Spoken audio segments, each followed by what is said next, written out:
Bang, jadi kami dari SMA Negeri 1 Kamanjahe, kami dari kelas 11, Bang. Kami ada tugas mata pelajaran prakarya, Bang, untuk wawancara jenis usaha yang biasanya ada di Tanah Karo atau sekitarnya gitu, Bang. Sebelum kita mulai pertanyaan kita, Bang, bisa perkenalan singkat mungkin, Bang, nama, umur, sama riwayat pendidikan terakhirnya, Bang. Kalau ya perkenalkan, nama aku Boy Ricky Gabriel Tarigan, biasa dipanggilnya Boy. Pendidikan terakhir itu sarjana komputer di Jakarta. Baru asli asli orang Brastagi. Ya, Kopi pasir ini didirikan di Brastagi dan kira-kira udah berapa lama usaha ini berjalan, Bang? kopi pasir itu tahun 2023, tanggal 23 bulan 4, jadi jalan 2 tahun lah ya, hampir jalan 2 tahun. Oke, Bang, pertanyaan yang kedua itu, apa yang menjadi alasan utama Bang atau motivasi dalam mendirikan usaha ini? Kalau kan yang kita tahu kan belum ada nih usaha yang kopi yang dimasak dengan menggunakan pasir. Jadi apa motivasi Abang atau dari mana dapat Abang ide untuk mendirikan usaha ini? Kalau ide itu ada teman kemarin yang lagi ngobrol-ngobrol, dia bilang coba aja buat kopi pasir, karena kan di sini belum ada. Karena kan kalau motivasinya sebenarnya buka kopi pasir ini, kalau kita mau buka usaha itu kan sekarang kita harus mikir nih, kita harus bisa beda sama yang lain, ya kan? Karena kalau misalkan sama ya apa bedanya gitu, dan capek juga buat kita. Nah, tapi memang kita nggak nyangka juga kalau kopi pasir ini bakal bisa serame ini gini, karena dulu kita cuman beranggapan ya udah kayak kopi biasa gitu. Jadi Bang, pertanyaan yang ketiga, kalau boleh tahu apa yang membedakan kopi pasir Brastagi ini sama kopi lainnya? Oke. Kalau kopinya, kopi yang kita gunakan ini kopi dari Tanah Karo. Kopi Karo kita gunakan, kopi Arabica Karo. Nah, yang membedakan satu pasti penyajian kan. Penyajiannya kita kopinya di atas pasir. Gitu. Ini sebenarnya metode kopi metode ala Turki. Salah satu metode kopi yang sudah lama juga sebenarnya gitu. Nah, cuman kita buat ala kita lah, ala kopi tugu, kita buat kopi pasir ini gitu. Selanjutnya, mungkin bisa dijelaskan secara singkat, Bang, secara singkatnya aja kayak mana proses pembuatan dari kopi pasir itu, Bang? Kalau kopi pasir itu, kalau kita itu dari bubuk kopi yang udah kita saring, kita filter menjadi cairan kopinya, dan cairan kopi itu yang kita panaskan di atas media pasirnya. Untuk pertanyaan selanjutnya, kira-kira kalau boleh tahu, Bang, berapa lama waktu untuk dibutuhkan untuk membuat satu porsi kopi? Kalau misalkan pasirnya sudah panas, itu paling cuma 1-2 menit tuh, gitu. Kalau misalkan baru ini kan mungkin paling lama nunggunya 3-5 menit. Gitu. Berarti waktu untuk memanaskan pasirnya itu sekitaran 2-3 menit aja. Iya. Target pertama pasar kopi pasir ini kayak misalnya lokal atau turis dia? Target utama. Iya, Pak. Oh. Target utamanya sebenarnya kemarin kan kita mau coba lokal dulu. Keluarga Iya. Brastagi berarti. Iya, karena kan nggak bisa kita pungkiri kan kalau kita mau hidup ya dari lokal dulu gitu. Nah, tapi yang kayak aku bilang tadi, berjalan dengan waktu, ternyata targetnya udah sampai kemana-mana gitu. Bahkan ada tamu-tamu dari luar negeri, dari beberapa tempat, dari luar kota juga banyak gitu.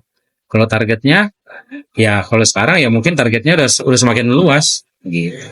Kalau nggak, target awalnya pasti lokal. Kalau kamu mendirikan usaha kan pasti ada tantangan nih, Bang. Jadi apa yang Abang hadapi tantangannya dalam mendirikan usaha ini? Bisa jadi dari bahan baku ataupun peralatannya? Kalau bahan baku ya, bahan baku pasti ada. Karena misalkan kayak stok susu yang kita perlukan, stok kopi yang kita perlu, itu pasti ada. Tapi sejauh ini yang paling sangat bermasalah itu adalah karyawannya, sumber dayanya gitu. Kenapa? Karena di zaman sekarang ini kayaknya orang cepat bosan ya. gitu. Baru kerja 3 bulan, bosan. Gitu, harus lagi kita cari lagi orang yang baru, harus lagi kita cari SDM yang baru gitu. Kalau boleh tahu bang, sekarang karyawan yang ada di sini berapa om? Karyawan di sini kita ada 7 orang. Ya. Pertanyaan selanjutnya Bang, apakah ada rencana Abang untuk mengembangkan usaha ini di luar kota Kabanjahe ini Bang? Di luar dari Brastagi. Di luar dari Brastagi. Oke. Kalau rencananya mungkin ada, mungkin akan ada lah gitu. Dan ya berdoa juga bakalan ada. Tapi kita masih mikirkan dulu nih strategi apa yang harus kita buat gitu. Nah kalau misalkan kita, karena kan kopi pasir ini udah mulai banyak juga yang buka, kan. Nah jadi kita harus pikirkan, misalkan kalau kayak di Medan, kalau kita buka kopi pasir di Medan, nah kerugiannya nanti adalah pengunjung yang ke Brastagi kan akan berkurang. Nah kalau misalkan cuman satu ada di Brastagi, kayak tamu kita ada yang dari Pakam, ada yang dari Siantar, ada yang dari Pekanbaru, ada dari Riau, dari luar kota itu, ya pastinya ke Brastagi. Nah, kan itu untungnya untuk wisata kita, untuk ini kita di Tanah Karo. Terus selanjutnya, apa yang paling sering dikomentari pelanggan tentang kopi pasir ini, baik berupa saran, kritik, ataupun apresiasi tentang kopi pasir ini, Pak?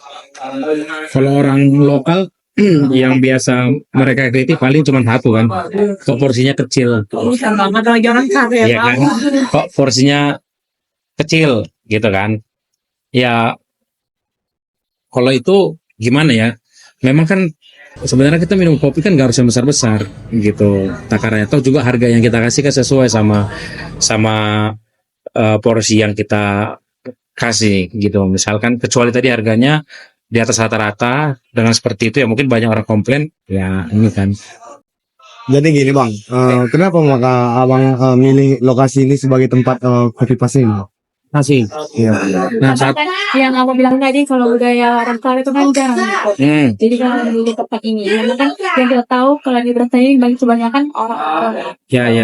Nah, kenapa satu? Ini kan rumah kita kan. Ini kan tempat tinggal. Sebenarnya kan dulu ini rumah makan. Nah, cuman karena pergeseran, dalam artian pergeseran, semenjak udah banyak pasar kayak di depan, rumah makan di sini udah semakin sepi. Jadi kan harus memikir apa kira-kira kita buat supaya ya makanan kita dulu tetap masih dikenal orang gitu kan. Salah satunya ya, karena ini tempat kita gitu kan, ini rumah kita.